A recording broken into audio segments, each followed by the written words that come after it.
So if you call me and say that my child is hospitalized, of course I want to say, where's the hospital? And I will start driving to that hospitalization. Okay, so what's the different thing Baba did now? Because he No, said they the called you difference to the come to the difference is they called hospital. you to tell. Okay, they called you to No, come I'm to not the talking about hospital. the death. I'm not talking about the death. I'm not Yeah. questioning that Okay, they part. called you to You come might to be the right. You hospital. might be right. He already knew Mohbad is I dead. You know might be right. they I'm called only you to trying come to to the say, hospital. What I'm saying, when they call you to come to the hospital, we are not machines. They have to tell you something about the reason why someone is in hospital, and you're gonna say, "Can I speak to him?" Now, if he's incapacitated, they would have told you the condition of his incapacitation, i.e., the reason why he can't speak with you. You see? And if incapacitation comes into it, you carry on going. If they then call you and say, go back now, is okay.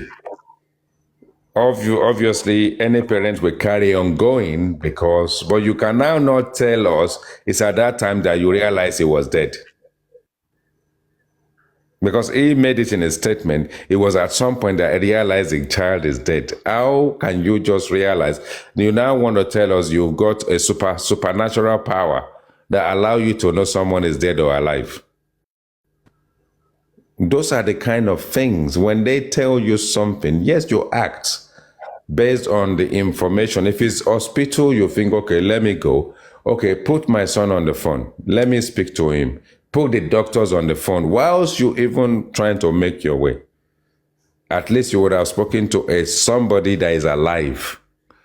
But I believe that they told them instantly that the Mohbad was dead. So they should stop lying to the public and lying to themselves and trying to sell a story that doesn't add up. wọ́n wá dórí omi ìgbà tán dórí omi then we got there mo ti fẹ́ débi ẹgbẹ́ hospital yẹn wọ́n á sọ pé kinní kan mo wá padà lọ instead of going to the hospital I then decided to go home. Kí ló dé? Because wọ́n ti sọ fún ẹ, they've called you already. The story that you don't want to tell us before, it was recently that you now told us that your daughter called you to tell you that the guy was quiet, and you don't want to tell us, elaborate on it. You quickly block it. And she just called and said, and then we cross the river. And he was actually even saying that live. It wasn't as if he was saying it on CTC. He was saying it live. Who is going to be convinced with what that guy said the way he said it? The way he said it, he wanted to sort of like just inject that extra in. And as soon as he said it, she just called me, and then we just get on the river on the other side. So just called you and told you that his own brother is dead. And she just called the phone off. And you didn't say, what happened? How did it happen? But the story Baba told us before eliminated the process of the daughter calling him, also eliminated a process that make it seem as if when he got to the other side, he was confused and he went to the house. Already he's been told to go to the house because he's been told the daughter is dead. So if you put the two stories together on CTC, if Mr. Joseph Aloba went back to the police station and put another what's it called, a statement down now, they will lock him up because the statement will not corroborate with the first one. Why can they not just tell us a simple truth once and for all so that can set them free and stop lying and stop using Bukky Jesse as their faithful godmother who will castigate them today, recorrect the process tomorrow, be their enemy today, and be their friends tomorrow. For as long Joseph Aloba can come out with his band and be doing band, and Wumi, as the supreme Iron Lady have said, can have pregnancy. There's no shame between Joseph Aloba and Wumi. If Wumi is pregnant today, rightfully so, because Baba Mohbad is also jollophing from the death of his son. He's the one that's using the biblical verses to castigate plague on anyone that benefit from the death of his son. And he is the chief CEO, the chief beneficial of any monies that's come into this process that has benefited from the death of his son, Joseph Aloba, only one man who cannot tell the truth, who cannot tell us, they called me, is dead. When we got there, we knew exactly what happened, but we all decided to go with this story. And that's the story we are telling till today. Because Wumi is a killer. If she cannot tell us how her husband died, Joseph Aloba is a killer if he can't tell us what he knows about the death of his son. Because the two of them agreed to bury Mohbad. There wasn't a fight between Joseph Aloba and Wumi when they buried Mohbad, because Wumi was at the burial and was throwing all sorts of shenanigans into the pit that they dropped this guy into. And we all saw it. And Joseph Aloba and Wumi collude together to put the pot and the white cloth and everything inside that thing. Did they know what they were doing? And when the Wumi said, if I tell you what you don't know about this guy, about this whole process, you will stone him to death. Is there an allegiance? Have they signed a concession in there with their blood? Until death do the two of them who are not married thereafter, they will not allow the world to know the allegiance they've signed to bury Mohbad horridly. The two of them did it together. And you can say, traditionally, the wife can't fight the father, this and that. Bull fucking shit. Because the story that Darosha is telling us the family were together from the beginning of the demise of this guy, or whenever he occurred. Everybody, including Joseph Aloba, agreed on the process in which they're going to bury him, including buying the coffin, dressing him up, embalming him locally or wherever they put salt on his chest, and collectively buried him because they thought they could get away with it. Unfortunately, they were unable to get away with it. And that's why we are here. CTC, put anything you like into the CTC. If Joseph Aloba told us the truth about the demise of his own son, upon which he believes he deserves to take the glory to constitute himself into a public nuisance of a musician and a band that has no water to stand on, a band that doesn't have a definition, a band that comes up in the middle of the night upon the death and the blood of a man who is in the morgue that we can't get justice for, and the father who wants to take the glory shamelessly. He's got a band, it's Joe Bad. When Mohbad turns himself into Mohbad, you said it was bad. You said music wasn't good for him. You said he should be a carpenter just like you. He chose a different path. You did not congratulate him when he died. You say, see your life? You see your life? That's what you said to him. It's the money that you are looking for that killed you, is what we can put together about your utterance on the day. And the money that he was looking for that killed him is what you are jollificating over today. Setting up a band. Unshamedly, you came even as current as how many 72 hours ago, the same number of hours between now and then that it took for your son to die that we can't find justice for. You now come stupidly, sheepishly. You now came here. You are now telling us you are dancing with a band. You are doing giveaway. You are doing lavish. You are singing for birthday party and all that kind of stuff. You are castigating African television, this and that. And you are doing worse than African TV. What's African TV? You can only drag that through court. And African TV will drag you to the point of no return. It will carry on doing that. And I congratulate him. I give him the power and the veto and the energy that the Nigerian public that are awake can tap on to encourage African TV to take you as far as it can. Obviously, you're going to get your money from the public. And as much as that money you get from the public as possible that you get, I am telling you, you are a disgrace to fatherhood. You are a disgrace to African nation. You are a disgrace to Nigerian. You are a disgrace to Ekiti, where you came from. Ekiti people will not do what you did. What a roku, and they would have done it traditional way. And if they do the traditional way right now, you and Mama Mohbad, you and Abosede, you will die within 24 hours. Because your hands would have been drenched in blood.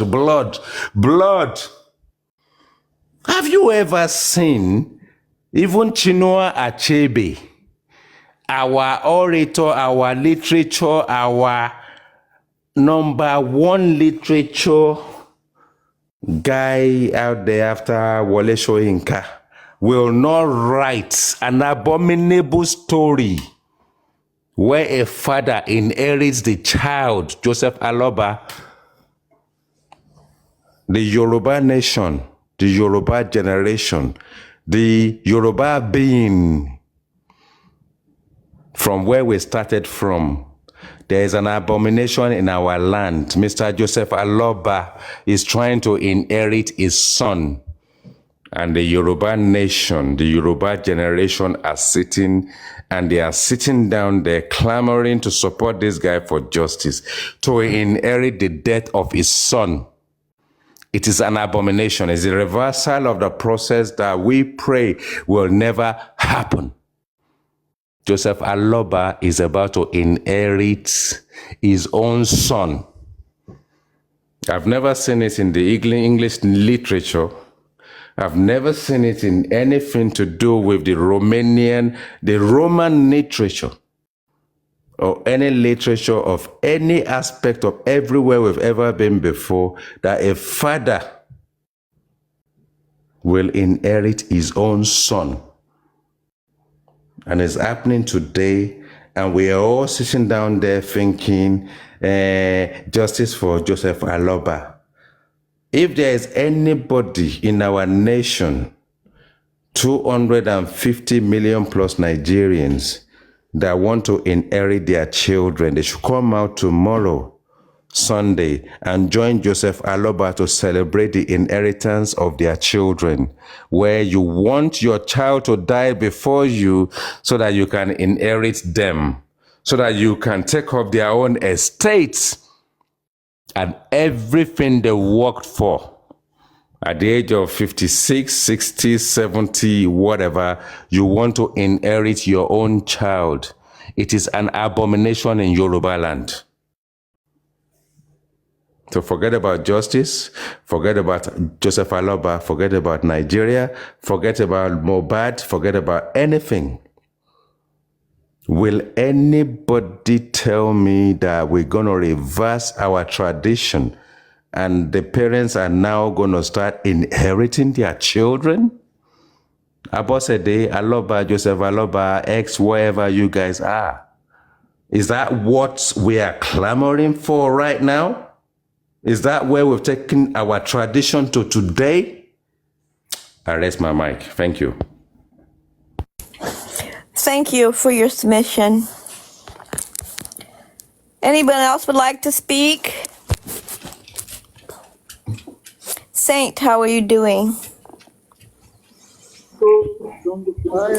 Did you ring my bell?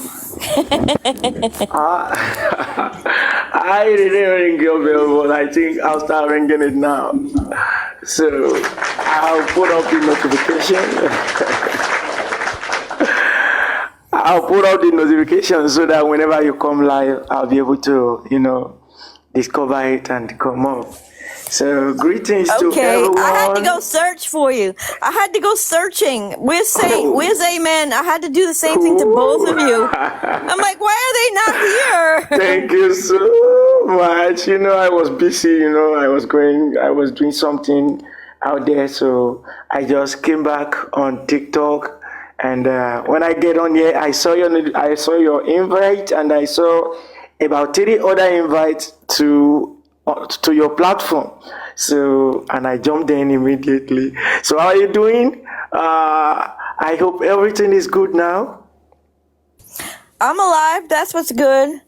I have some business to Wow, take care of. Come glory. tomorrow about my roof. But other than that, Oh my God. yeah, no biggie. I just take I'm it as it sorry. goes.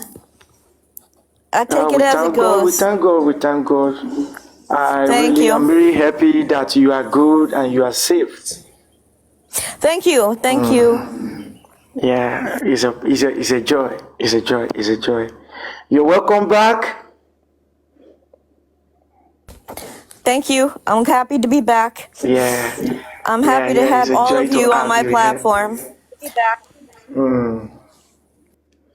So I greet you all my pioneers, my boss, Amen, uh, my big sister, Sister Rose, Madam Abby, and my Ogaje for Imole, my big boss, the IT guy, and Precious, and every other panelist and all attendees.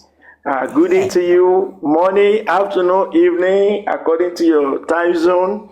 And I wish us all a happy weekend. And to everyone along Florida, I pray that God be with you and help you through whatever might be the aftermath of the recent events, and always protect you, and gives you the necessary uh, assistance and help from above to overcome whatever might have transpired in Jesus' holy name. So, back to Mobile matter, it's so very painful. It's so very painful that we find ourselves here. Because just like my Oga was saying, talking about Mr. Joseph Aloba, is very disgraceful. In fact, I've been saying it, on Pepariano platform the other time, when I was given the opportunity to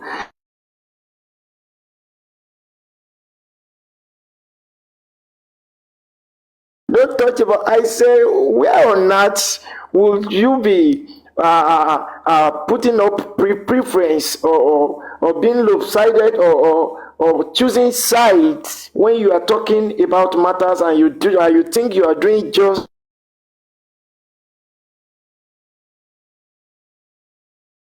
major.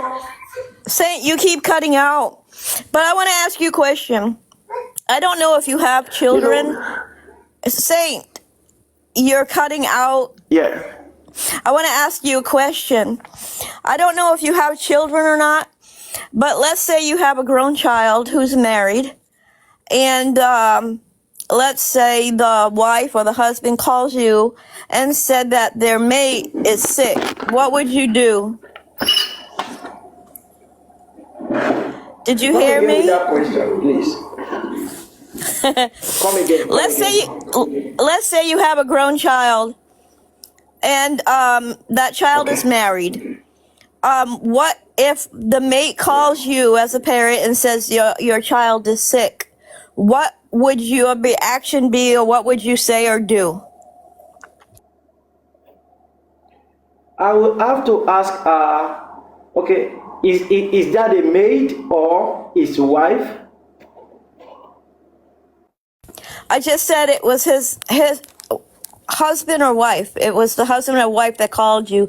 Let's say Okay. your child is a boy. Let's say your Okay. child is a boy. He's grown, he's married, and the Okay. wife calls you and says your son is sick. What is your reaction? What would you say? What would you do? I will ask her what is the nature of the sickness and what is his status now. And I will ask her what step has been taken so as to control or cure such illness. So I would like to know how it started, what step have been taken, and what stage is the very person in question is. So I would Thank like to you. know everything that goes around it. Thank you. That's a very good answer. But you wouldn't just drop everything and go running, would you? You have a grown son. You're I going to would drop like to- everything and go running? You ask I would let us questions. drop and go running. It's not possible. I No, would exactly. have to firstly discover Exactly. what is happening there, because it might be something that needs me to just call on someone that you are a specialist on so thing. What can we put together? Or I try to seek for one therapy, one solution or the other on the matter. So I have to it's just like you don't see what is chasing you and you are running. So you firstly have to know what is chasing you before you start running sometimes. Though there are different circumstances and situations, but it's very good to know, because you don't know whether the direction you are running to might be even more dangerous than where you are backing. So That's good. you don't That's the question I wanted to Yeah. hear. I want to ask Supreme Iron Lady the same question. Can you mute for 1 minute? Supreme, are you there? I'm here with you. Okay. You have a grown child who's married, right? Let's say you have a daughter who's grown and married, Yeah, and I do. your son calls you and says your daughter is sick. What would be your reaction? What would you say or do? If my son calls me and tells me that my daughter is sick, is that what you said? I If your son-in-law, my son-in-law. Oh, I'll calls say, you, what Yes. is the nature of the sickness? there you go. You That would would be my first question. What is the nature of the sickness? Right, there would be it's a little questions. Flu, is down in the flu, or it's a big, I want to know the nature so I know the following step. If I have to leave everything I'm doing to go there right away, or if it is just like a minor flu. Exactly. So That's what I'll do. if you had to drop and run, it means they gave you some kind of bad news, right? Yeah, tell me. Okay. My attention That's the is point. needed. That's the point the IT guy was making. He came up to say what Mr. Aloba got a call saying his son was sick and he just dropped and ran. Who does that? Didn't he bother to ask any questions first? So it's most likely he already knew. He already knew. Because, Buki Jesse said it was Ibukun, which blessing that called him in the afternoon. Okay. Then Mama Mobad called. Then Prime Boy called. When Prime Boy called around 6 o'clock, he said Prime Boy said, according to Prime Boy, Baba Mobad, Egbo, wani Mobad ku. That means, hey, they said Mohbad is dead. What happened? Baba Mohbad now responded and said, I don't know. Bẹ́ẹ̀mi náà ṣe gbọ́ nìyẹn, ọ̀nà ni mo wà, mò ń lọ síbẹ̀. That is how I heard it myself. I'm on my way going there. So Baba Mohbad cannot say, Joseph Aloba cannot tell us that he did not have the pre-knowledge. And Okay, you just said he was called at 12 o'clock, and then Prime I Boy didn't say talked to him 12 at 6. o'clock. I said pre. I don't know what time it was called. It was called by Ibuku Blessing prior to Mama Mohbad calling. Okay, but you said Prime Boy said that at 6 o'clock he was on his way. So he took all Prime Boy those said hours. he called Joseph Aloba around 6 p.m. Then he responded that he was on his way to the place. But Prime Boy gave him the message that, oh, I heard Mobad is dead. Like, what happened? And he now responded by saying, so I heard, I'm on my way to the place. Gary? Yes, we just don't know the timeline of when Blessing called him. Yeah, You well, answer, when we do the Supreme, forensic, we should be able. The Supreme, sorry, is the IT guy. So, you see, what I'm trying to say is simply that if someone calls you and says someone is sick, it's not as if it's a do or die situation, right? Now, it's highly unprecedented that they can just say your grown-up son who is married though in his own marital home is sick, and you just jump up before they tell you what the nature of the situation is. You've already started running. And somewhere along the line in the same story, they also told you to go back. Somewhere along the line in the same story, they also told you he's dead. That does not make any sense at all, unless you've written an Nollywood movie and you are now to rejig your script because something is wrong with the script. The sickness that will make my son-in-law call me is already serious. Yes. It's already serious because my brother is sick. Sickness, they can manage without letting me know. It's not every time you sneeze 2 times, 3 times. Exactly. That you're gonna be calling me. Exactly. So Aloba is I've been sick so many times in my lifetime, and I know how many years I've been married.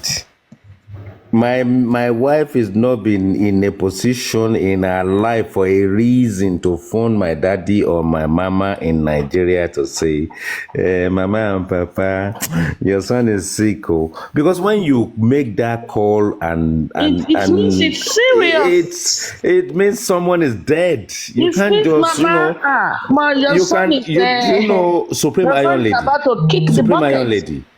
Supreme Iron Lady, our parents are in Nigeria. Can you imagine you, how can I put a careless wife calls the parents in Nigeria to say, after you've been married to their son for 10 years or 5 years or no problem, and you just say, Mama, Papa, I just say, make una say your son sick. As soon as that utterance finishes, before you put dot on it, the father can even pass out. And even remember that now, 2 things I'm going to say. When the third time when Mama Mohbad called, Wunmi said, Ọlọ́run ò ní jẹ́ kẹ́ rí kú ọmọ o, Ọlọ́run ò ní jẹ́ kí n rí kú ọkọ o.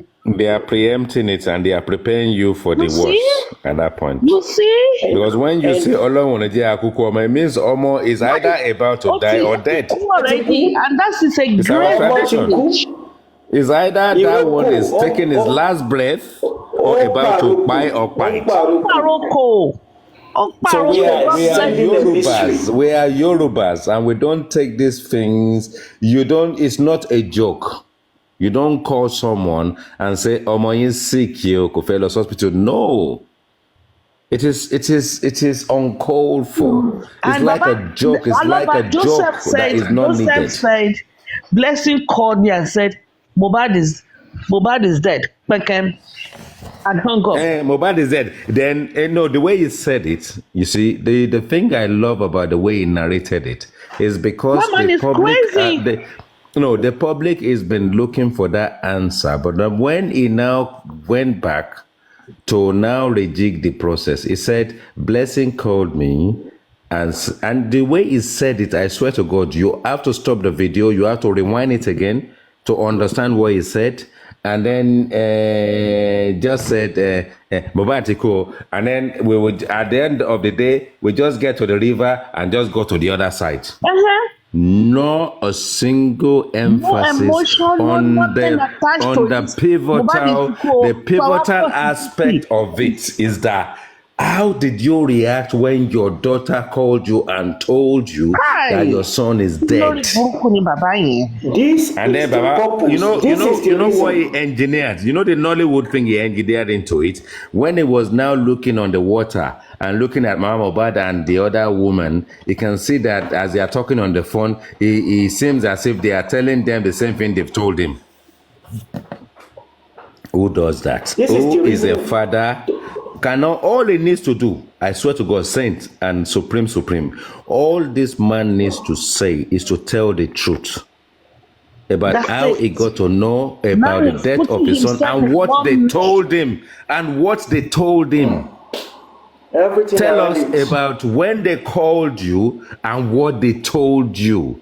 Because for you to be running frantically, Mama Mohbad and another woman on a motorbike frantically, it is not because he's sick. It's because he's dead. Listen, I don't even know It's because people are they've told you guys saying that he's dead.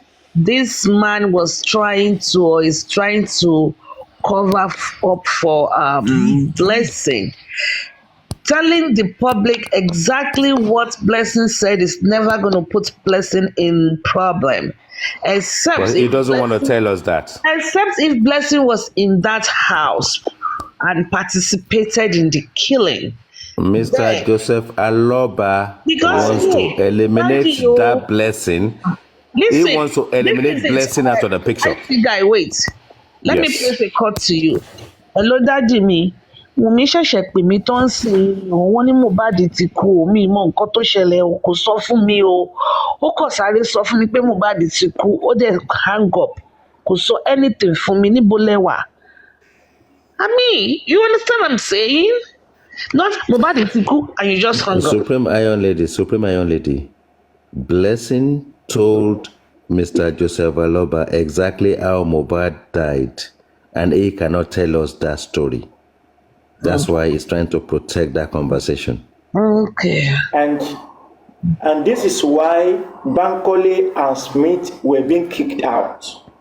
Because they knew that these people must have interrogated I was cooking and And grilled Saint One, let me add one more thing to it. Let me have one more thing to it. Now, if, as I have said since the inception, if they can get digital forensics, yeah, you will find out that Joe Bat is been told earlier than he professed. He has been told earlier.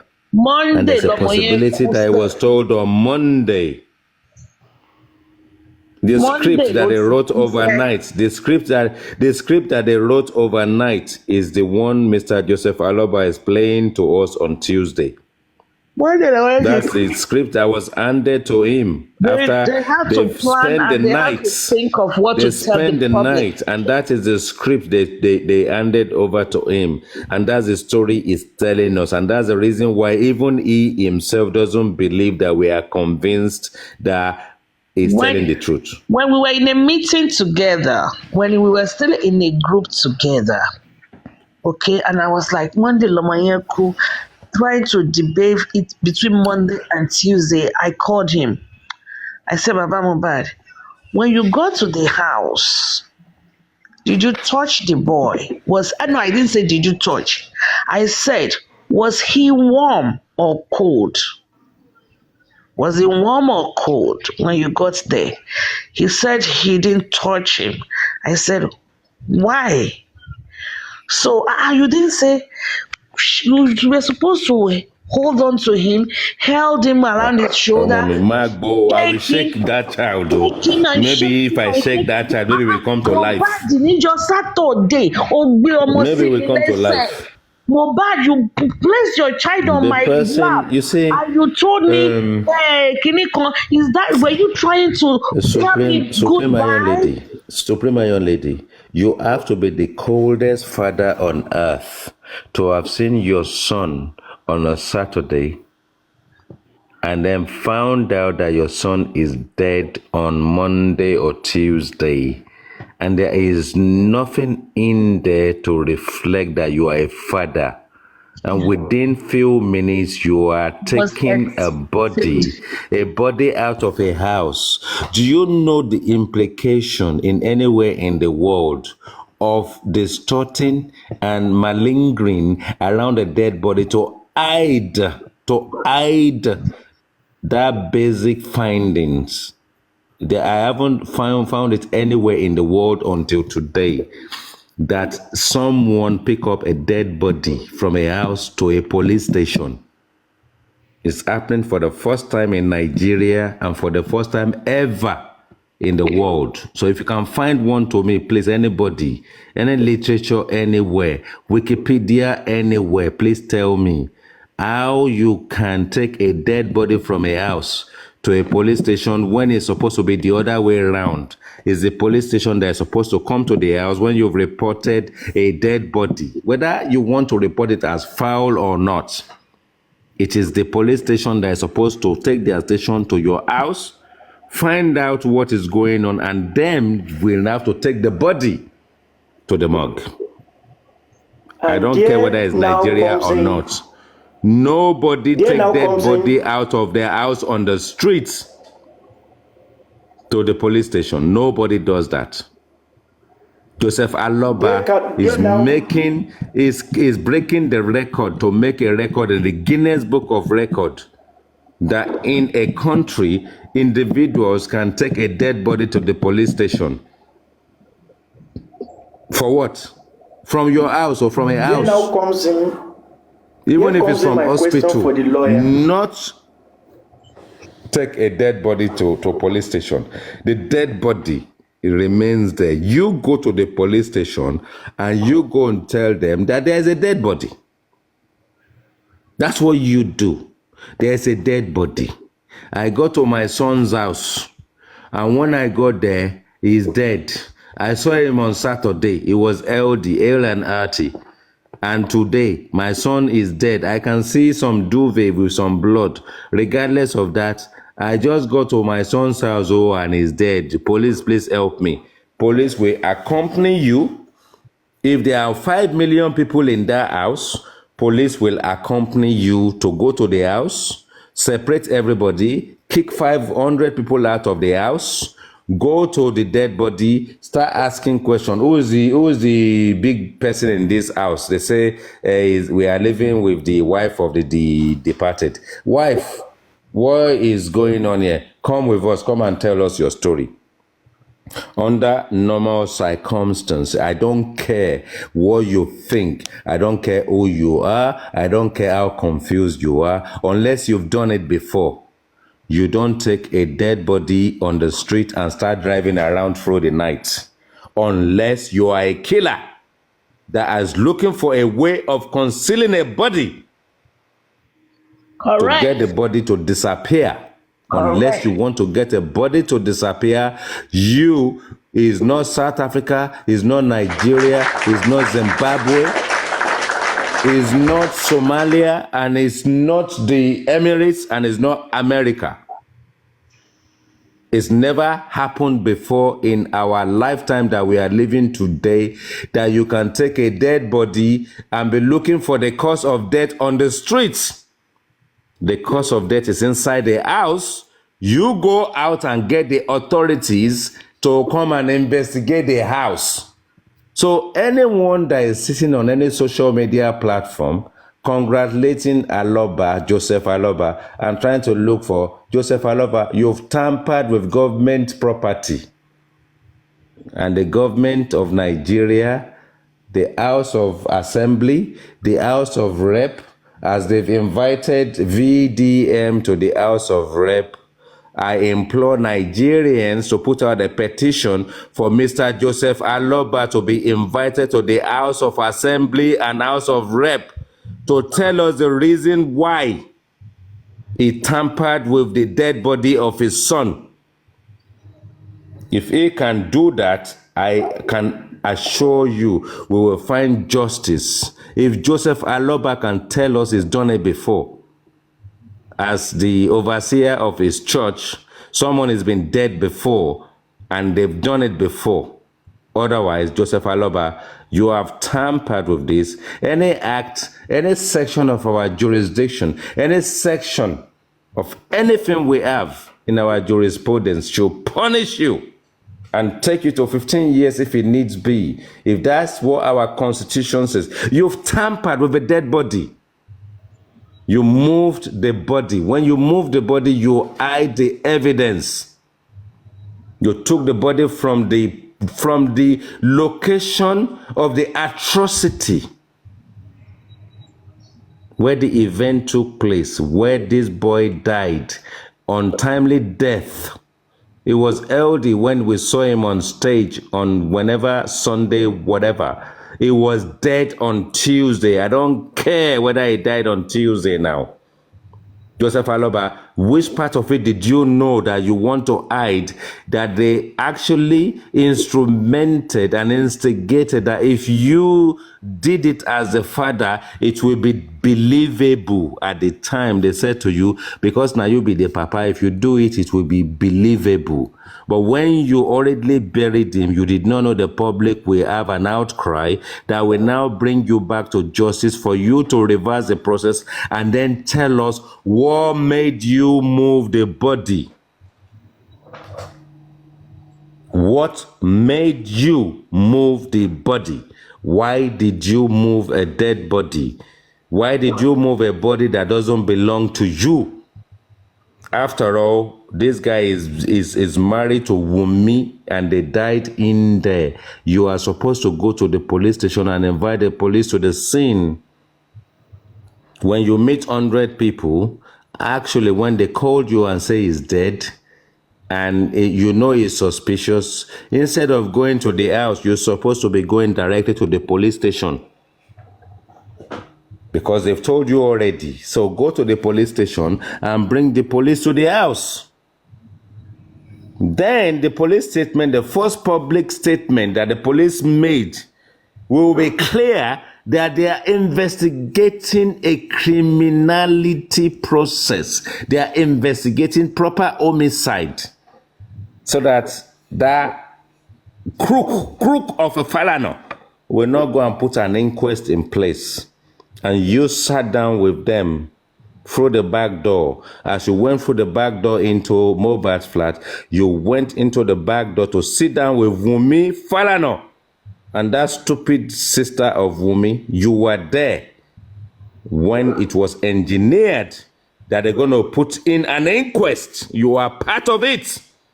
And that's why you've not been able to bring anybody to questioning up till today. You are saying, Yawo wa ni Wumi, Omo wa ni Abosede, Omo mi ni nonsensical shit. When it happened, when they called Falana, you were there with Wumi and Karimo. And you guys thought you're going to do it very quickly and bury him quickly. You are part of that process. And Darosha is only just started. Darosha will spill the bean. So Nigerian population, protect Darosha. If Darosha speaks, Aloba will go down minimum of 15 years, if not life imprisonment. Because Wumi is already said, if I told you what you need to know about this man, you will stone him to death. Because he has waited. He was languishing. He was dying. He was a corpse when his son died. Look at his picture when they pick him up in the gutters. He was there, a sorry man in singlets, looking like he's in his 90s. He got his glory back overnight by not telling the truth. He's now Mohbad in reincarnation. Because why? I've loaned him my glory all the time. This time is my own glory. Only Gbogbo, everybody, Comfy and all that. And me, I've given Comfy my advice during the day, and I hope she takes it. Comfy, be your own person, support Baba Mohbad, but please don't castigate anybody else. Don't do their devilish work for them, because they don't know you, you don't know them. We are not related to them, you are not related to them. Because we are members of the public, that is why we have the power. The same power that we instill to exhume this body is the same power we're going to use until we die to get justice for Mohbad. So, Comfy, don't worry yourself. Don't get yourself carried away. And please loan yourself that benefit of sanity. Do what you need to do to support Joseph Aloba on your own, but don't bring other people into it, because when these people are done with you, they dump you to the gutters. Chairman is there. I am Ade Yinka is there. I am Ade Yinka Ade. There is the other guy that went with I am Ade Yinka Ade. And everybody that they've engaged with, they drop into the gutter. African TV has been there. Several other people have been there. Supreme Iron Lady has been there. Susie for Justice, Andy has been there. So many people, even Lagata and people on the other side have been there. Everybody will choose where they want to be, which is okay for them. But where there are criminalities, and when people are not relenting in their effort to engage and carry on professing, I have had people in the last week that keeps coming. You guys have been talking about the same thing over and over for the past 12 months. We are comfortable talking about the same thing for the past 12 months. Thank you very much. If you don't like it, don't come on any of our platform. If you listen and it's killing you, switch off your phone. Delete TikTok off your phone for a week, come back another year.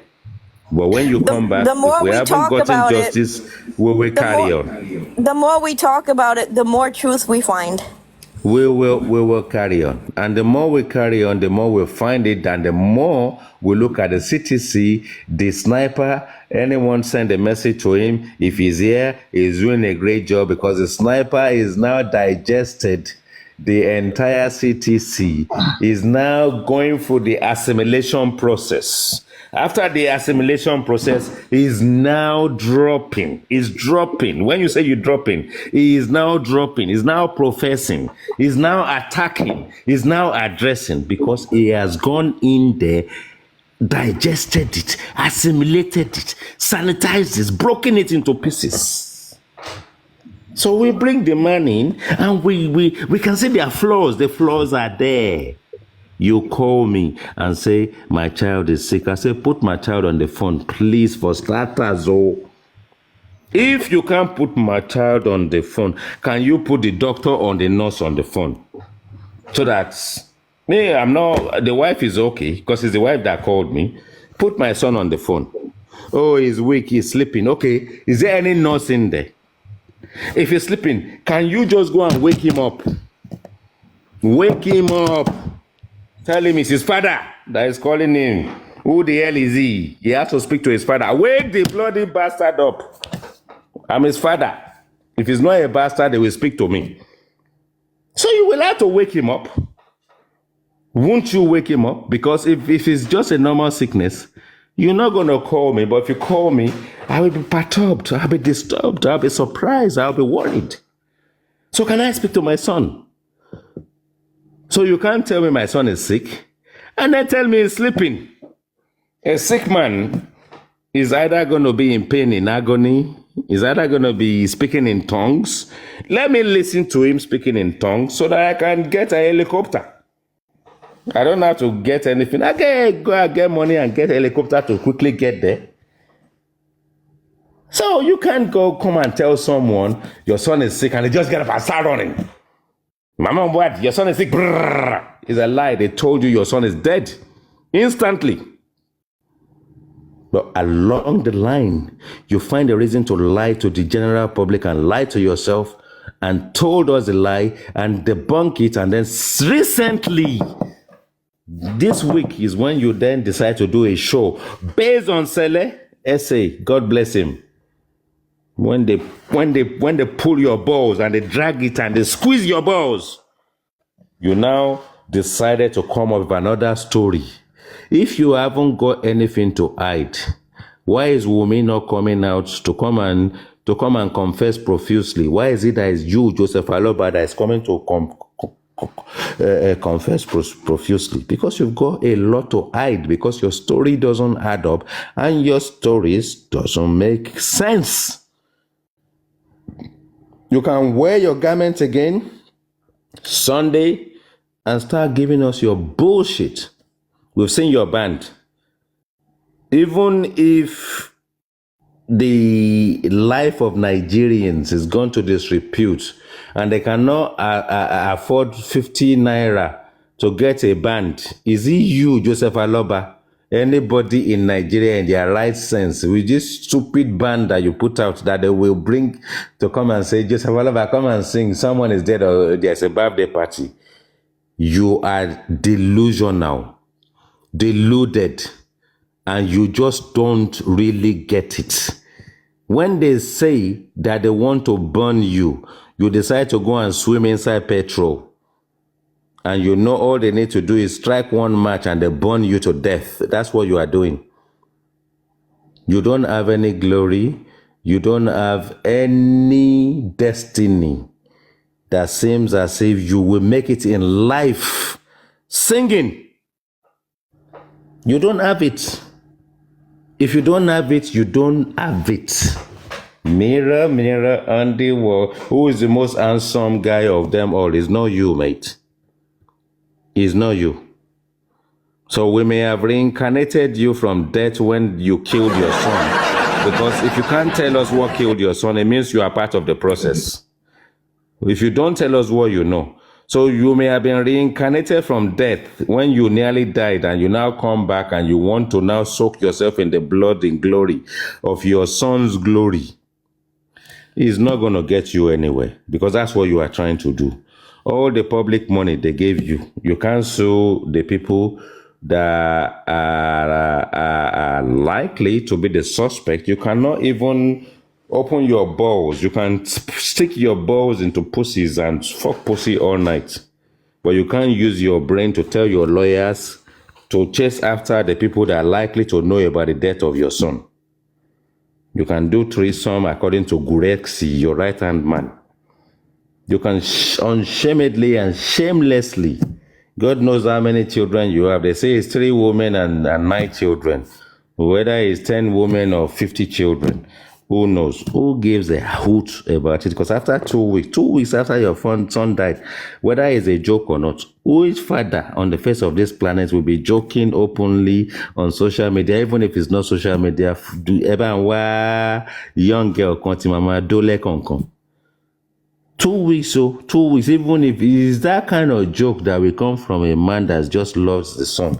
And you know the people that surrounded you at the time are trying to help you, to advocate on behalf of whatever, to do administrative and help you. All you can say is, what more can mama do? You now say to yourself, yes, you see your life. You see where you come up to. Is the money you are looking for that killed you. The money that your son is looking for killed your son. And it's the money that you now want endlessly. That you unshamedly don't even want your lawyer to spend money to petition people, because when the whole thing gets up to a point, the money inside that GoFundMe goes into your pockets, Joseph Aloba. Aloba, you are not even scared though. You stop African TV from whatever it is African TV wants to do, African television. You now came up in the last 24 hours with a band. And you and your band are going to Marketplace, you are going to Aloba Place, you're going to birthday parties in some gutters. Some gutters. It has to be some really gutter that will invite you and your band. It has to be dead. You know when dead body? Have you gone to a night market before? You go to a night market in some places to buy tatashe, alobosa, and tomato. You buy all the stuff that you blend together to make Nigerian stew, and even the fish and the meat in the night market. Don't be surprised that 80% of the people that are selling to you are dead people. So Joseph Aloba and his band will be playing at night because their customers are dead bodies. Look at all the videos and the photo we saw. It's like a dead man singing to a dead body. That is all you're gonna get. because you are trying to benefit from the dead. Unfortunately, this one is your own son that died.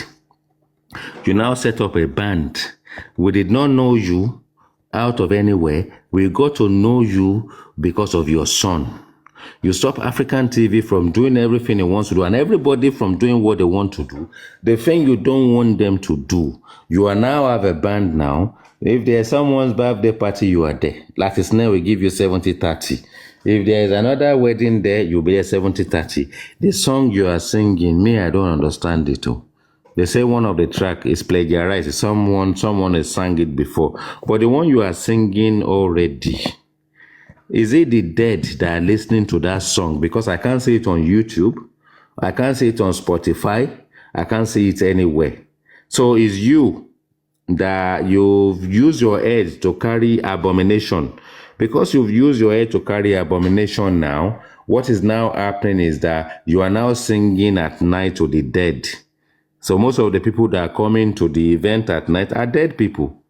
Because you are trying to champion money of your dead son who has not been buried according to you. Let's forget about that the body was exhumed. He has not been buried. Joseph Aloba, all the abominable acts that can happen in our nation, you have now distorted the gods in Nigeria, in Yoruba land, in Ekiti. Any Ekiti citizen that is now listening to this is now thinking, Joseph Aloba is now brought the entire country to disrepute. He has now turned Ekiti people into numbskulls, people who will just get money at all cost. I'm sorry, Ekiti people. I champion you guys and I love you guys. Can you guys go to the gods and let the gods forgive Joseph Aloba? For he has disrupted the land. He has distorted the gods. The gods are now angry. Posterity, Joseph Aloba, will buy you. Adabi that is in there is that if you did not know what killed your son. Adabi, if you did not know what we do not know, if it's little factor that you can tell us that can lead us to the killers of your son. You know a lot. You are speaking a little. You see, when we saw you in your singlet and you look like a 95-year-old man, and suddenly you invigorated yourself, you look like a 46-year-old man. From this point on, you will end up a 100-year-old man just by us looking at you. Because you've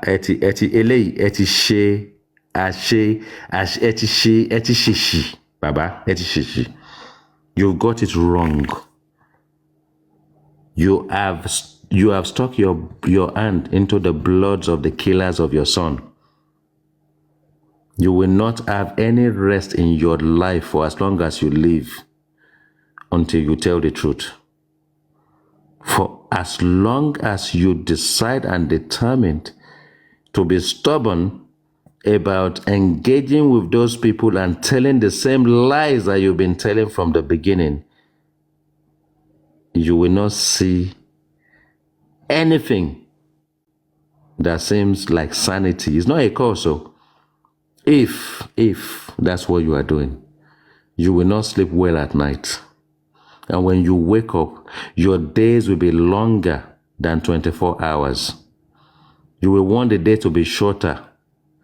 But when you close your eyes, the nights will be shorter than the day. Because for every time you wake up and you're not telling the truth, posterity, the spirit of your son that you've decided to fight against, will carry on torturing your soul. You can only redeem yourself if you tell the truth.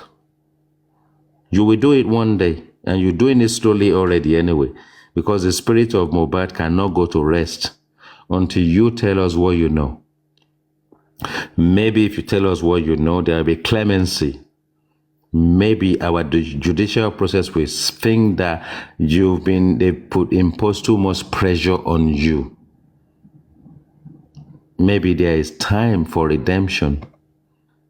Maybe there is time for us to believe that you can do the right thing.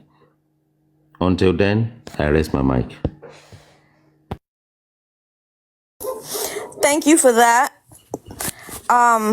Redemption. There is time for redemption, but I don't see it coming. He has told a great big lie, and people who tell big lies like that can't go back, because he knows what's gonna happen if he does. So I don't see where he will accept redemption. Anybody in this case can actually do the right thing, but I don't see it happening. They made this story and they have to stick to it, because this is a very, very, very bad lie. This is a very bad thing, and they all know it. So the odds of them coming out and telling the truth is slim to none. I think, though, that DeRocha has told some truth, but unfortunately he's also told some lies. So it's like picking a needle through the haystack to find what's true, what's not true. Because he told some really, really strong lies and some really strong truths. And I do believe that Mr. Aloba was there when they did the salt thing, or the embalming. I've never heard of this in my life, to be honest. Here in the United States, I've never heard of it. They call that embalming. We here in America, we've never heard of that kind of thing. Embalming is with formaldehyde professionally, not just putting cotton wool and stuff in your ears and nose and putting salt on your chest. Is this straight on his chest on a bowl or what? I don't even know if that really works. So this is the strangest story I've ever heard. It almost makes me feel like this is just a movie, that Mobed is still alive, because all these people are not acting like he died. They're just going on about their business. I'm laughing with you. I'm sorry. I'm laughing with you in the background when you said something about something of putting salt on the chest. Never seen anywhere in the world. Oh no, you carry on. I will tell you. I will give you a narration, but carry on. I will give you a narration about salt on the chest in a minute. Yeah, I believe you, but that's Africa. Here in America, it's not heard of. It just doesn't happen. When someone passes, 911 is called immediately. Every logical person will call 911. An ambulance, fire truck, police will all come. They will all come. When I got my knee shattered here in my house, I called 911 for ambulance. Police came, ambulance came, fire trucks came, everybody came, just to transport me to the hospital because I couldn't walk. I can't imagine. I just can't imagine. Like my grandson, when he was killed, he died at home, but when an ambulance was called, they tried to resurrect him in the ambulance. And when they got to the hospital, they did the same thing in the hospital. And then they gave the time of death, because you got to keep trying no matter what. And here, I'm told that they called an ambulance that just takes bodies, that there's no paramedic in it to even try to save your life on the way to the hospital. And then we didn't go to the hospital. We went to a police station for 3 hours. None of those people there were doctors to be sure that he was actually passed. That's 3 hours you took from possibly saving his life, in my opinion. So I don't understand any of it. And then Mr. Aloba admitted that the police wouldn't give him a report to bury. How did he leave that police station with the body?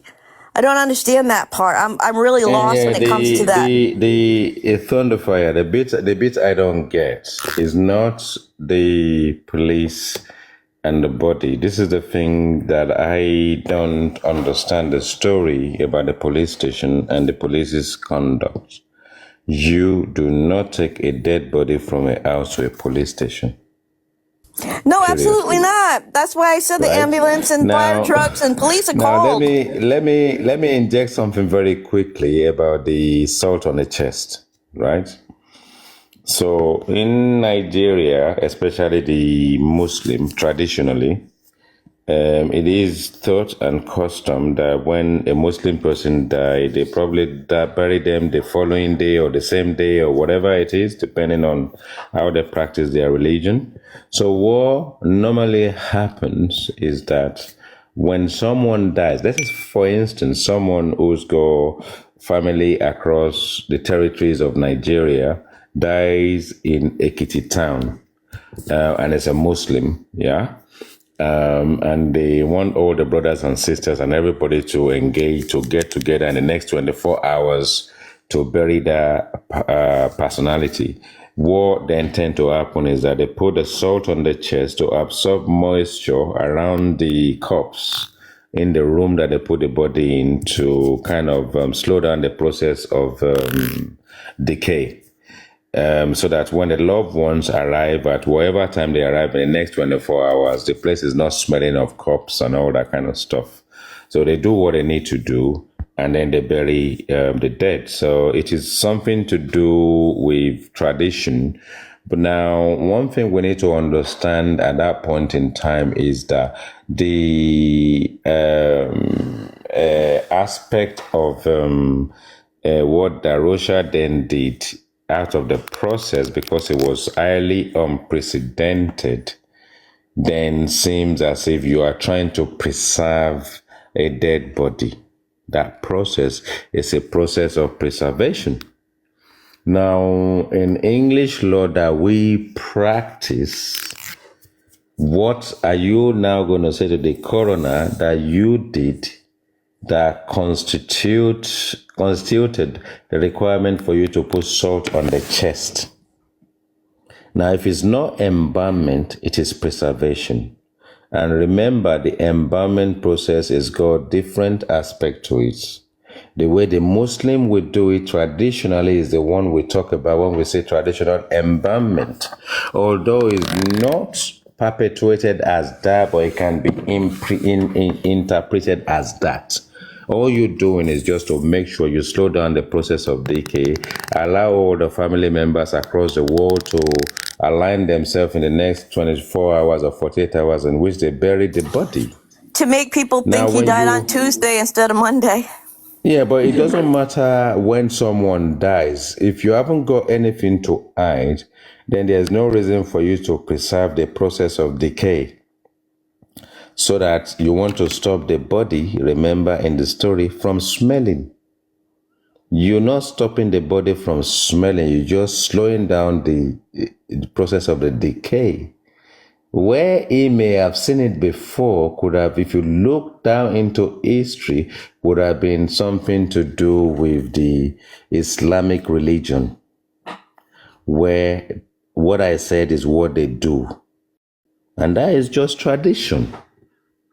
There is nothing wrong with it traditionally, because they would even tell you off. Did you guys not put salt on the chest? You know, they tell you off because it's the right thing to do. So that when family members come from abroad and they come together, during that period of time, they come into the house, they're giving their final respect. The place is not stinking and fouling of a body of flesh that is decaying.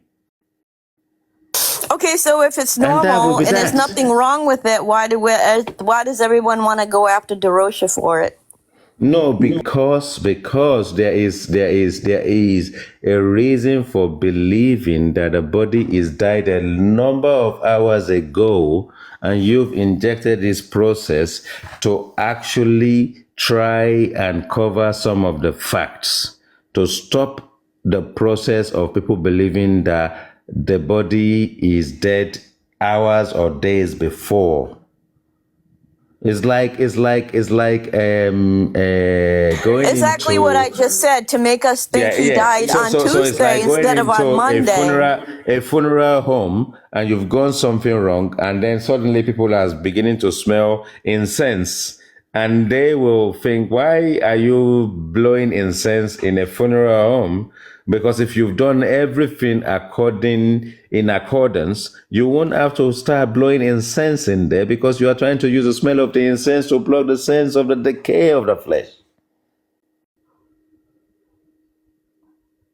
So there's something wrong there. But at the end of the day, CTC is there, our legislation is there. That may not be the bone of contention, because the bone of contention is actually that there is 1 hour, there's 45 minutes. There are 2 hours, there's 30 minutes in which Mohbad died. In that period is the one that we don't know, is the one we need to know.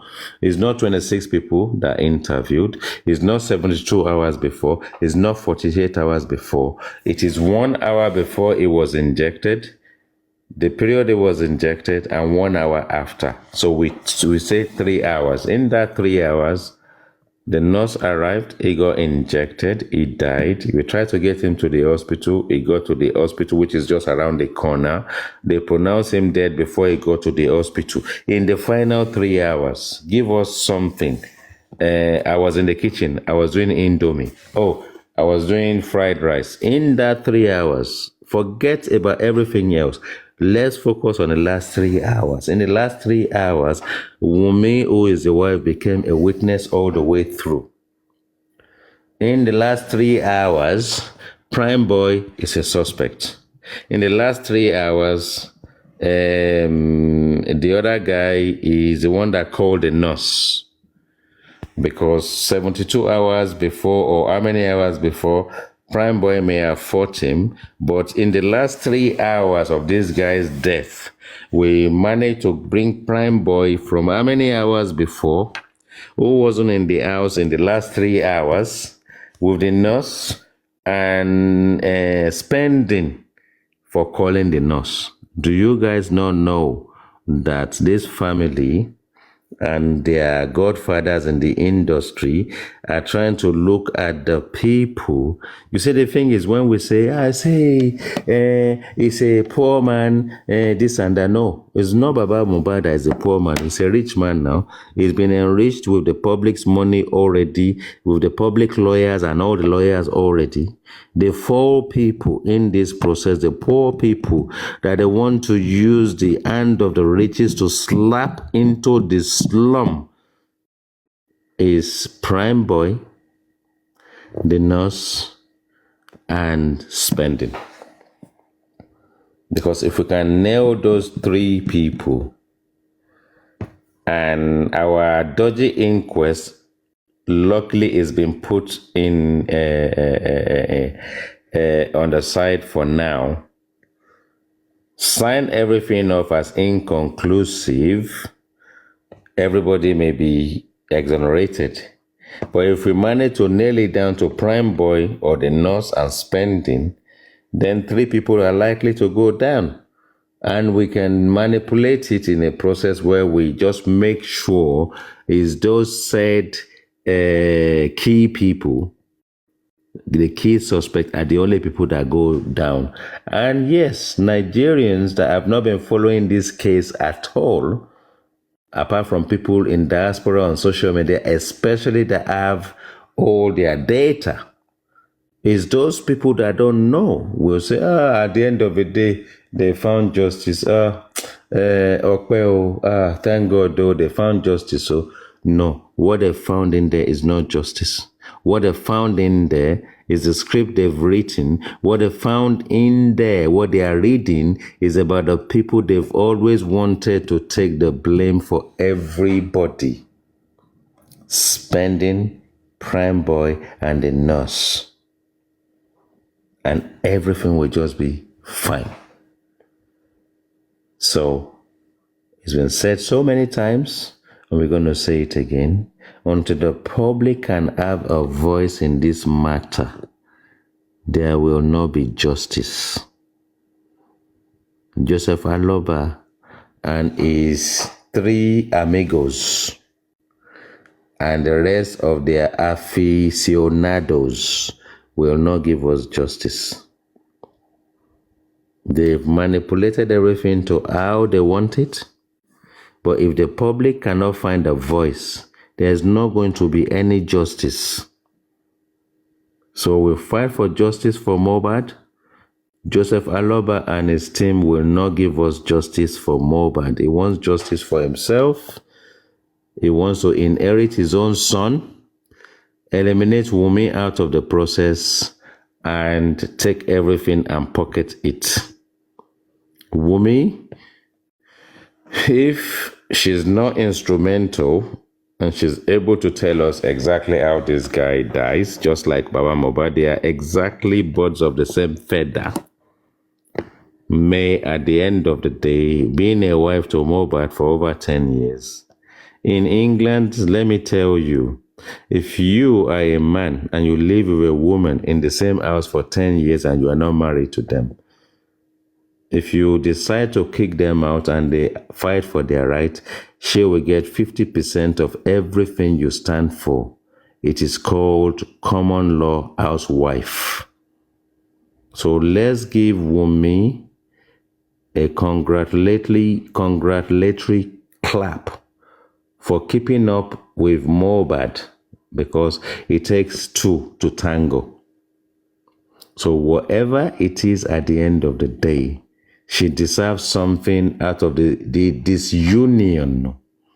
Never mind whether we think he bought him or he knows about it or not.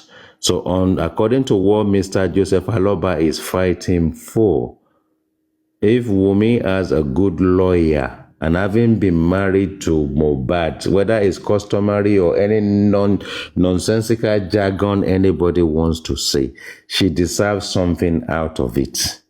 And I think that out of the disharmony of how they want to share Mohbad's royalty and his estate, is this divided the cause for us to know who is fighting for what. Joseph Aloba is not fighting for justice, he's fighting for his pockets. Abosede Aloba, ex-Ni, whatever she is not fighting for justice, fighting for her pocket. Wunmi is not fighting for justice, fighting for what she believes is rightfully hers. So this is a family wrangle on one side. When we advocating to get justice for Mohbad, it is when the public can come out with one voice and one fight and one strike that doesn't need Joseph Aloba's signature, and we are facing the system and the state directly as members of the public, and stop donating money into the pit of hell. It's a pit you are donating money into. When you give Joseph Aloba money, you're giving him money to barb his hair, shine his hair, how can I put it, blacken his gray hair, shave, put on his makeup, wear his regalia, and come out and say, hello, my fans. There's no difference between Joseph Aloba and a pastor that came after so many years to say, when I told you that tithes, if you don't give enough tithe, you won't go to heaven, I was wrong. There's no difference between them and Joseph Aloba, because when he tells the truth, he will tell us the same thing. But at the end of the day, the pastor that came up with that has made billions of money. He's looking for another avenue to start making money again, because the avenue that is going to use to make money again is his children and his great-grandchildren that will now be fooling people on the street of Nigeria again to say, never mind what my father said about this, I've got another formula. So this is where we are in this process, where if the public cannot take control, we will get justice. But if the general public of Nigeria, of over a fraction of over 200 million Nigerians, it's just a fraction of it, that can speak well, that can really do the fight, that really have the might to see it through until we come together and find a process that will allow us to petition the Nigerian police directly, just as Prime Boy rightfully have done. If the general public of 5 people can come together with the power they have, and they look at the constitution and they say, well, if it's only 5 people that can come together, 5 foundation, 1 foundation that can do exactly what Prime Boy is doing right now against the Nigerian police. Although he's been singled out, let's just find something to say you've lied to us as the public. Because the public outcry is allowed the body to be exhumed, the same public now come together with a petition to say, since the outcry and we pushed and you exhumed the body, we believe that you haven't done anything at all.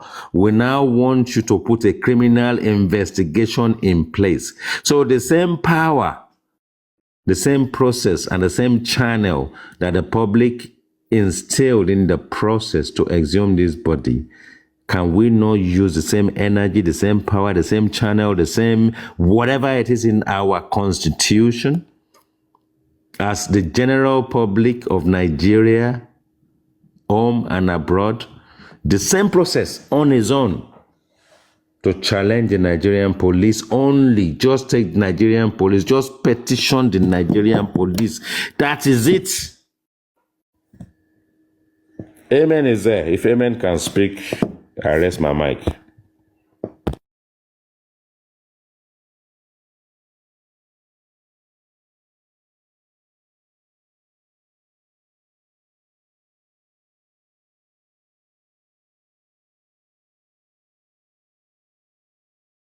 Amen.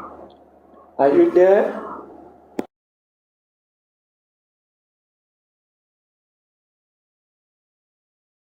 Actually, the point where you mentioned Baba take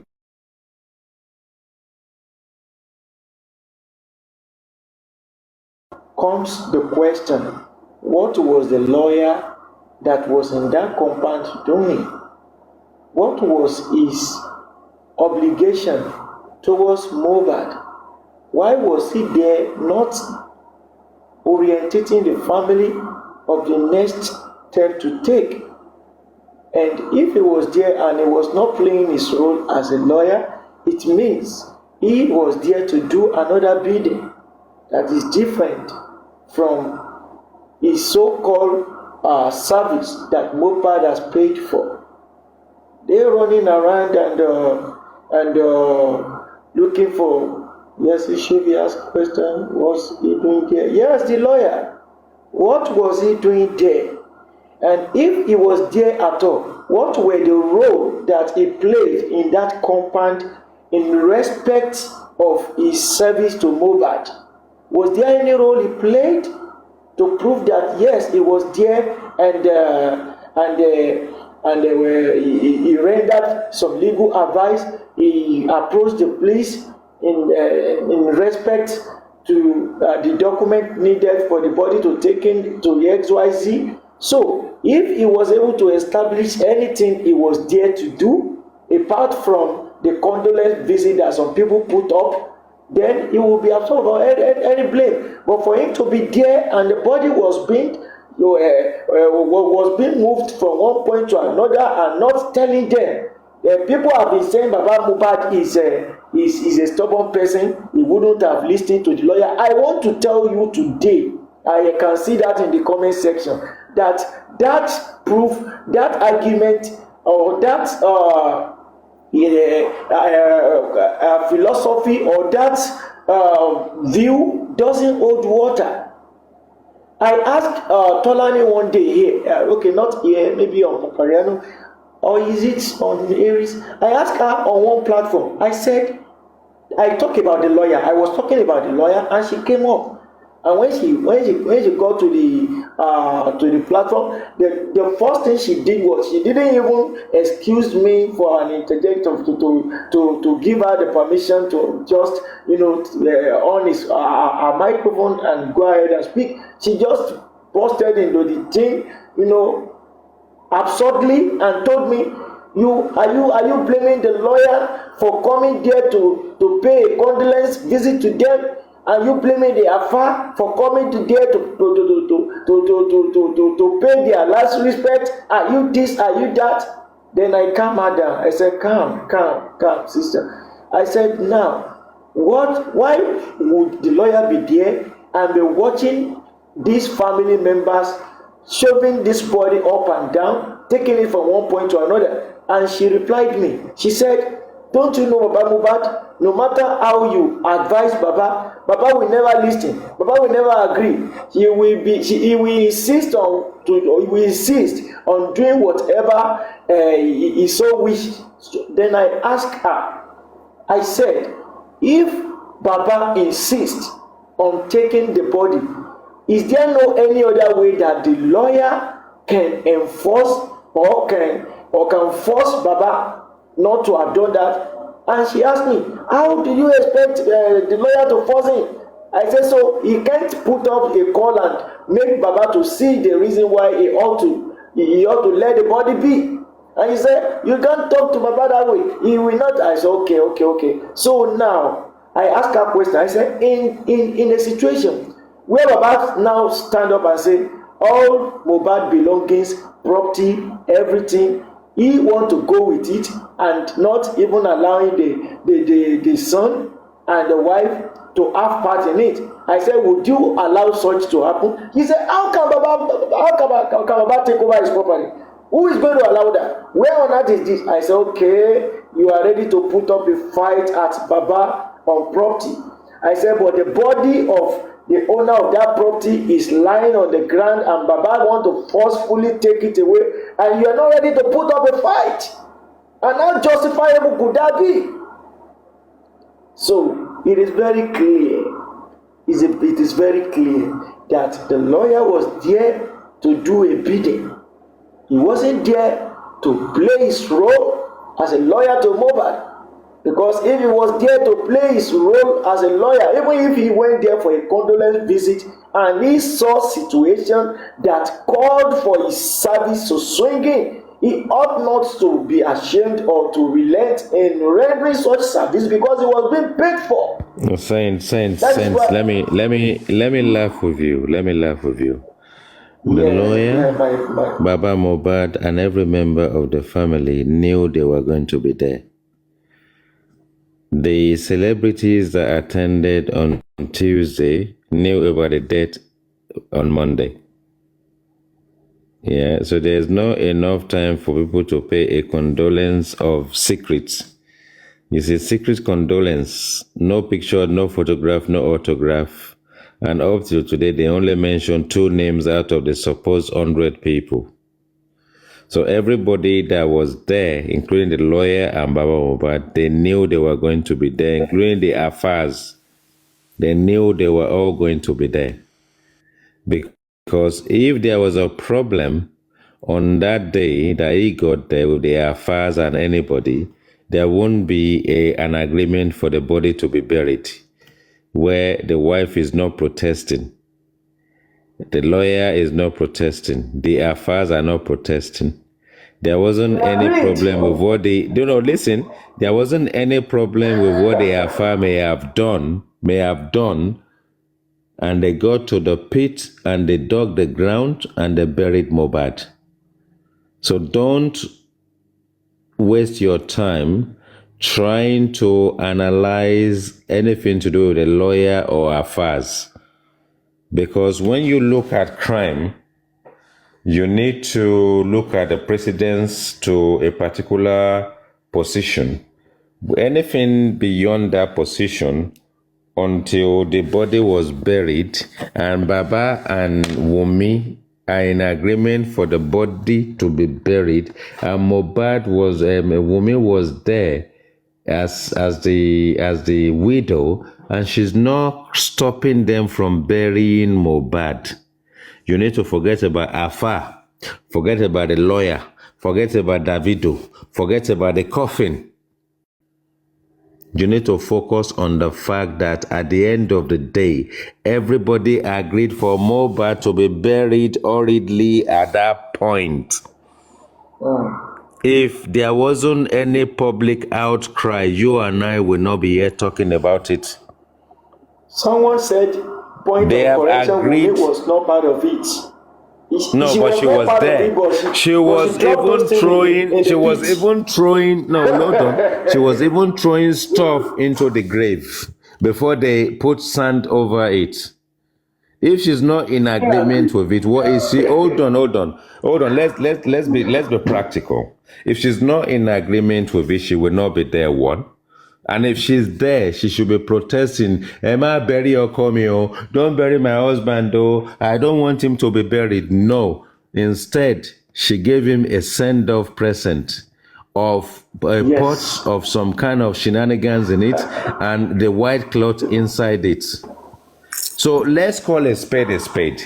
There was an agreement between Baba Mohbad, who is the owner of the dead body, and the caresser of the bread, because Wunmi is being caressing the body, and the owner of the body, they agreed to bury the body. So I am not apportioning blame to anybody, whether it's traditional, whether she was bullied into it. She was in agreement for the body to be buried.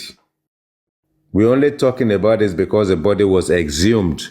If when they buried the body, there wasn't a public outcry, there wasn't an NGO, the public that said we have to exhume that body because we can see foul play, we would have celebrated Mohbad's 1 year and moved on by now. So it is, take the tradition out of it when you are talking. Take the, if Baba said this, no. She can show the world and her family can be there to fight for her, to say that she doesn't want Mohbad to be buried. But she was part of the process. She was there. She was dressed as a widow and she was there to pay the last rites. And when you put your hand on the soil and you put the soil inside that pit, you are already saying goodbye to the departed. So let's loan ourselves brain and common sense when we comment in the comment section. The moment you are putting your hand in the soil and you putting the stone and you dropping it inside that pit, you are saying goodbye.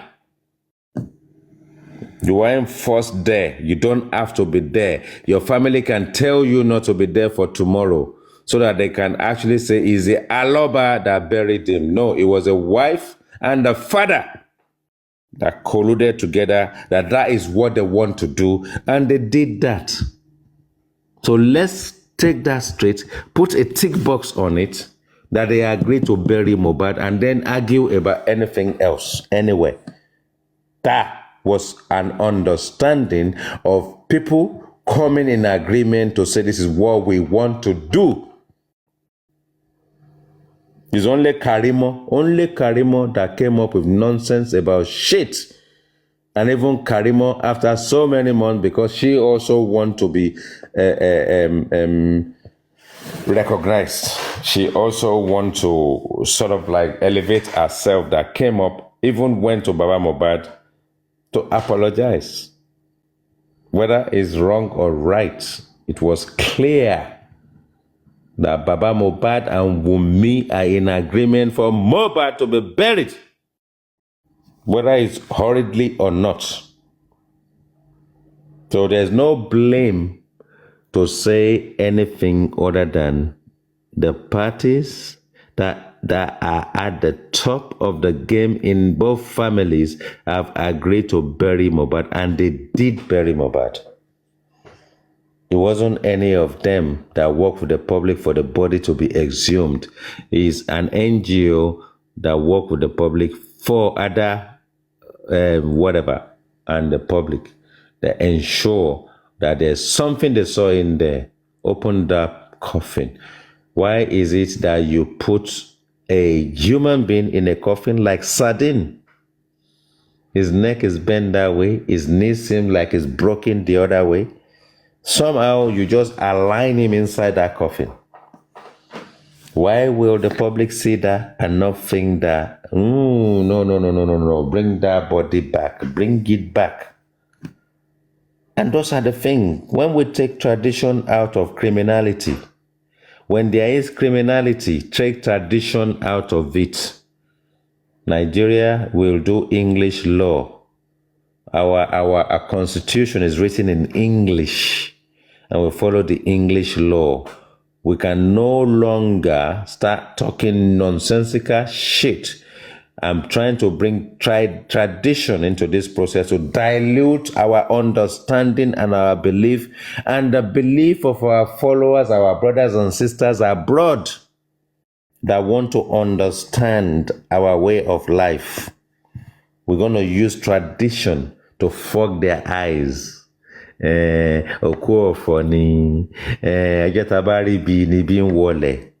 Bullshit.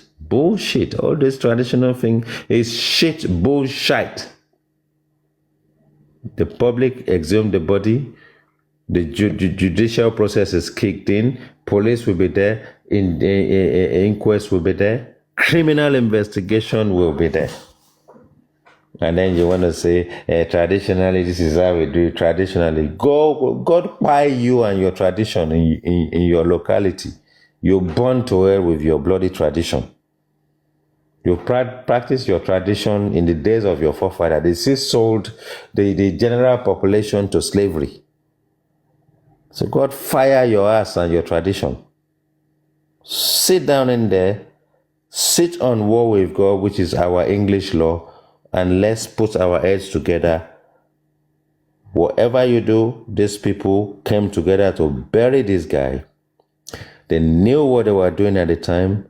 They are not telling us exactly what they saw. They're not telling us what they knew. And nobody will take a dead body to the police station when the police can just come to the house and start the criminal investigation in a homicide case. I rest my mic.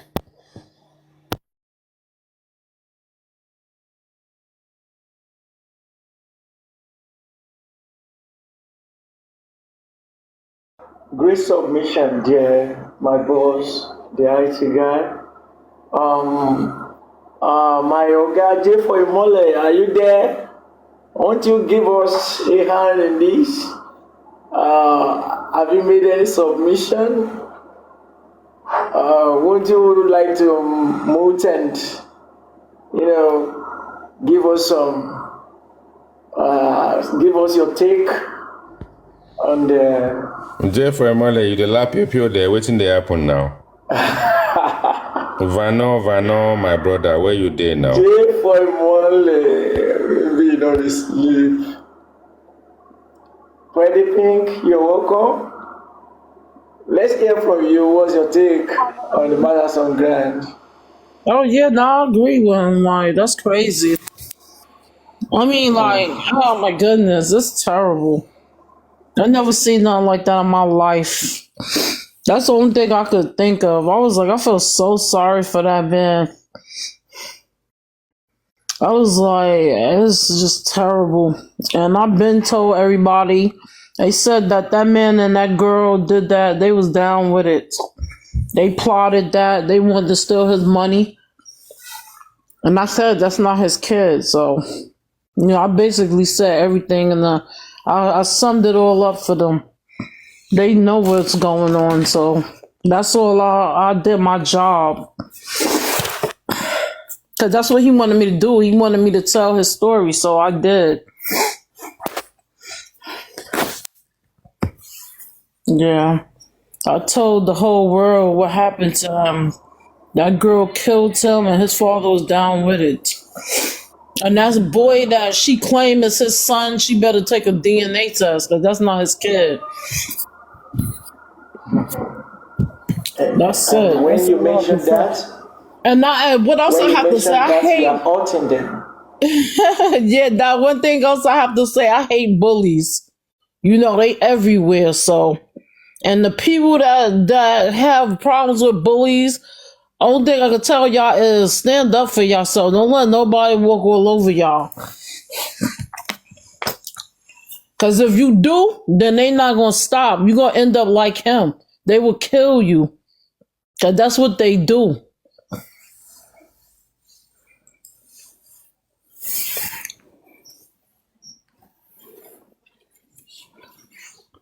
They weak.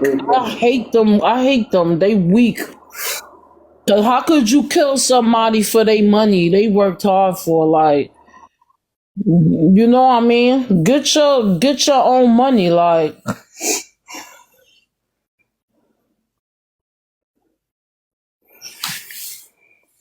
Exactly, like that's how my opinion. That's my fact. Where's Thunderfire gone then? Thunderfire, where you gone?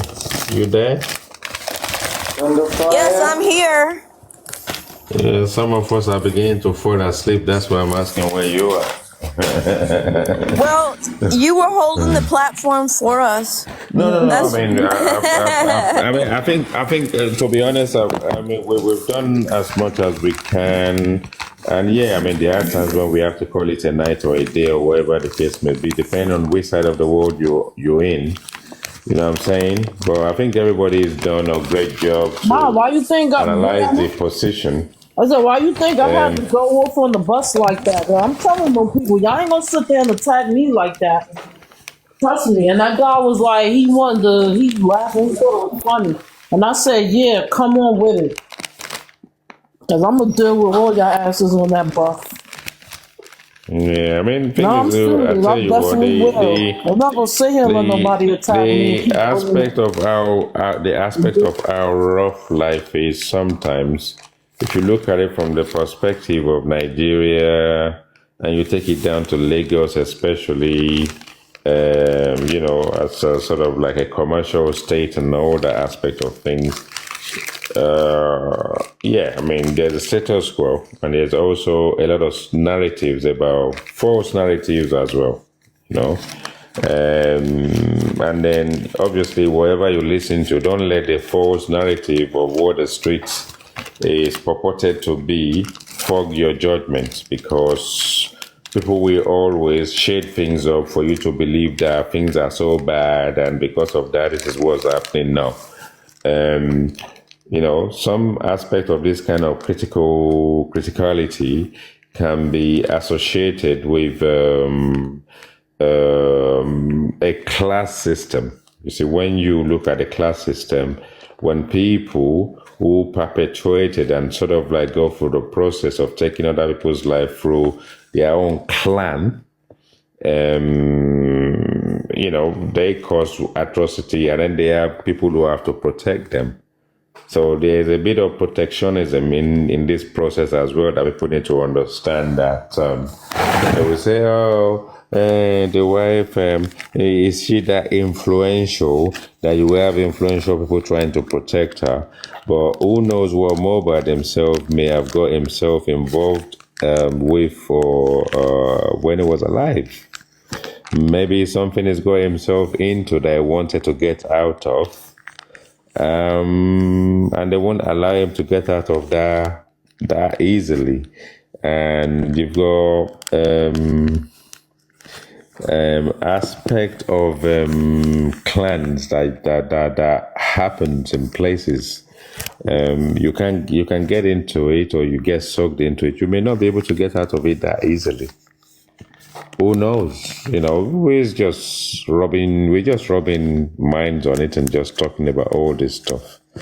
All aspects of cultism that comes into arenas. If you're a boxer, if you're a lawyer, if you're anything, something or part of which is shady, you may have some kind of internal caucuses that you need to align yourself to. And sometimes it happens that people find themselves in all those kind of tight corners and areas. What we see on the surface may not be exactly what it is in the background, So yeah, I mean, these things just happens because we gonna talk about the situation. Nobody talks about Mobad. Nobody talks about his lifestyle. Nobody talks about the enigma. Nobody talks about the face behind the mask. We talk about Mobad almost as if in a saintly way. We talk about him as if he's a saint. You don't speak ill of the dead, but at the end of the day, what do you know about the dead? You still need to know something about somebody. You need to know something about their personality, so that even though they are gone, yeah, I mean, they may have been part of a cult. Who knows? I don't know. May have May I been part of say? a cult. True, that's You a know? possibility. But I mean, come on now. That they bullied this guy. This girl control his money. That tells you everything you need to know right Yeah, there. but that's what happens when you part of a situation that is beyond just you and is beyond just the other person. There's gonna be a measure of control in the process because in the lives of these people that you're looking at, on the outside is what you see. On the inside, the 26 people that have given their statement, the 15 people that live in the house may see Mobad and Wumi differently from how we see them today. So the thing is, we get carried away and we look Okay. at things from the outside, but unfortunately, nobody sees it on the Okay, so inside. why he's the only one that died in the house? Why nobody else died in the house? If No, they no, no. if he wasn't to It something was. so bad, they would have killed everybody in the house. It was an unfortunate situation that everybody took advantage of. Okay, You so see, so something. So let's say, for instance, I'm your friend. Everybody is our friends, and we all living together and all that kind of stuff. that wouldn't have And there's happened. a guy we all don't like, right? Yeah, that would have never happened. Trust me. Now, no, hold on. A guy we all don't like. On the outside, this guy we don't like. Everybody on the outside see him as our champion. Is the one that houses us, is the one that feeds us, is the one that protects us and clothes us. Right. That is what people see on the outside. Us that are inside, we see a different person. And that is the personality we don't know.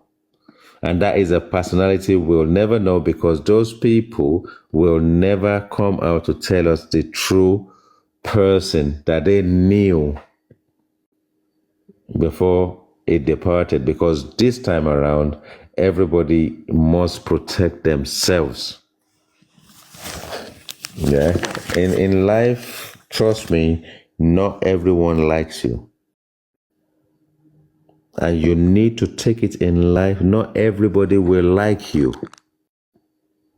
And the moment you understand that in life, I think you do things well and meaningfully because you are not taking yourself seriously and you're not taking anyone as important. Because not everybody will like you. It will be you working out how you deal with people and who you love or you don't like. But when two of them come together, you don't know what they are planning for you or saying about you. But on the outside, because we can't speak ill of the dead, we celebrate the guy and we know that something has gone wrong and that's why we're here. You know? So the bit we can't explain. We can't explain it. Why? Because we will not be able to get those guys. The only person that's been able to tell us anything up till today about Mobad that we can laugh about, that we can smile about, and we can kind of align our mindset with is Prime Boy when he was interviewed by Aristocrat. He was able to engineer some kind of aspect into the process. The man himself, you know, what he stands for, how we see him, you know, why we take him, how we take him. how we live together, our joys, our celebrations, how we even met Wumi and a friend. And I didn't get well with the other one, and then Mobad went on with this. How they even, those kind of things are the things that we don't know about this man. It becomes an enigma. It's like Michael Jackson. Everybody have anything to say about him is always going to be good. When you look at Michael Jackson, does it look like a normal person to you? No. Does it look like a disturbed person to you? Maybe even not from his point of view, but it may be a difficult guy to deal with on the other side. And I'm not saying Mobad is difficult. But I'm just trying to say to you, when people have lived the life they live, the only story we can tell is what us as strangers, as outsiders can see. If you sit there, those 15 people living in that house, and you ask them question, what do you think about Mobad? Who do you think Mobad is? You'll be surprised how quiet everybody everywhere will be. If he had died, and there was nothing suspicious about his death, and you interviewed those 15 people living in the house, you'll be surprised the kind of story everybody will have if they are being honest about this guy. Good, low-key, lukewarm, bad, not so bad, not so good. And that is what defines us as human beings, because we are not perfect, we are fallible. So we don't know. We don't know what we don't know about this man. But what we do know is that something went wrong in that house. What we do know is that if we can engineer the last 3 hours of his demise from the hospital back to 3 hours, from the hospital where they told them it seems as if this body has been gone a very long time. Just trace it back 3 hours and let them explain it, because the hospital to the house is less than 15 minutes. Even in traffic, let's give them 30 minutes. Take 30 minutes out of 3 hours, there's still 2.5 hours. In that 2.5 hours, let them explain to us what happened in the last 3 hours. You see, in the last 3 hours, we've eliminated a number of people from 26 to 15, from 15 to less than whatever. In the last 3 hours of Mobad's life, from when they get to the hospital and they say, it seems as if this guy is dead a long time ago. Trace it these 3 hours alone. Let somebody tell us what happened in the last 3 hours, that last 3 hours. But I still say, and I will say it again, and I keep saying it, and I don't know anyone who's going to support me. If you get digital forensics out, it's only going to come if there's a petition within the inquest, not the inquest, within the criminal investigation, and realize that these people have now concocted similar story.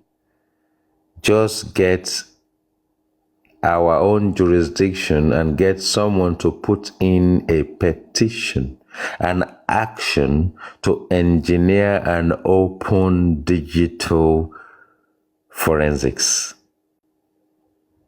Everybody will change their story. Trust me. If they say in the CTC and there's an inquest and they say we now action bam on the table for what's it called? Digital forensic to ensue to be enforced. It is not going to be on social media. People will start calling the police to come and change their stories. Trust me, they will start coming to change their stories. The case is not complicated. It's interwoven but it is not impregnable regardless of any aspect of fortress you put into putting people in a cocoon. Everybody telling similar story. It happened at 1:30. No, it's 3 o'clock. No, it's 12 o'clock. It's still the same day now. It's still afternoon now. It's still bright outside now. So what difference does it make? But the moment you say digital forensics is kicking in, hey, what did I call the nurse? Did I call the nurse? Was there a nurse? Baba Mobad, they called me when I got to the water. Have they called you on Monday? That is when you're going to know. So you said this case, one thing I love about it is that if us as Nigerians are true to ourselves at federal level, and the federal government of Nigeria, President Ahmed Tinubu, put out a veto to the House of Senate and Assembly and say, I put an action for there to be digital forensic in this case. Okpari, you don't finish. They themselves will start sewing their uniform in prison that they're going to wear. Themselves. Because why? It will be game over. So we are not ready for justice. If we sit down with Joseph Aloba and his team, we are not going to get justice. They don't know what they are doing, and they don't know whether it's justice they are after. But overall, they are after Mohbad's estate and royalties. And that's exactly the same thing Wumi is going to fight Joseph Aloba for. That is all they are interested in. They've told their story. They've given to police what they want to give the police. It is the relentlessness of the public that is still getting us talking about this after 12 months, 13 months going, or even if it's 14 months now. It's because people in diaspora that have the opportunity to get on social media, especially TikTok and various other platforms that are instrumental and powerful in actually be making sure that the awareness, the flame doesn't actually sort of like seize, that is keeping this thing where it is today. And we gonna carry on relentlessly. If they want woto, we give it to them.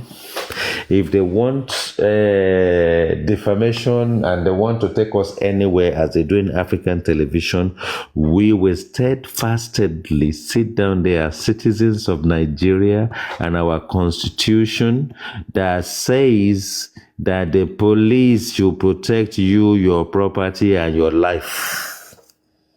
That's all we need.